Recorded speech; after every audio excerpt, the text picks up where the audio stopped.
we are not so used to talking. It's not that we are being disrespectful. It's just that we are kind of shy people. But what's most important is the action in itself. And I just want to say thank you once again for taking the chance and opportunity to sort of join us in doing this. We've come from a far place, but I am Nigerian anyway. From the way at the top.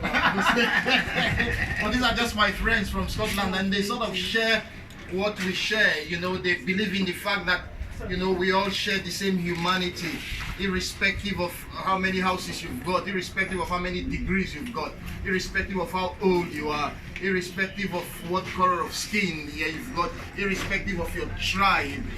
We've all, we are all human beings, and that is what we should sort of think of first, and that is what should be the reason for wanting to reach out for others.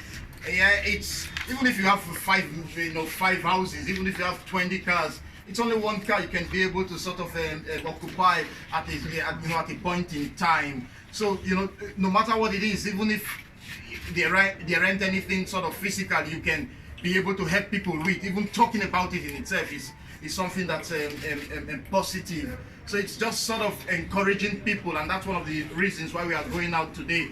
It might not be the fact that we might not then be able to sort of achieve a lot in terms of empowering scores of widows. It's just sort of making other people realize the fact that, hey, little drops of water, as they say, would make a mighty ocean. So sort of drag people to say, okay, this is sort of an avenue through which we can be able to help others. And like Greg talked about, it's not to do with widows alone, but it's just empowering the underprivileged, trying to make people realize the fact that even indigent mothers as well. So it's just making people realize the fact that, hey, there are those who are less privileged amongst us. So what not even what God wants, even what life wants, is the fact that you look outside yourself. What's the greatest commandment? Love your neighbor as yourself. So what it is that if I see someone that's not able to eat, I think of myself. How would I feel when I'm not eating? So you put yourself in that particular situation and say, okay, if I love myself, my neighbor like I love myself, I want to make my neighbor eat.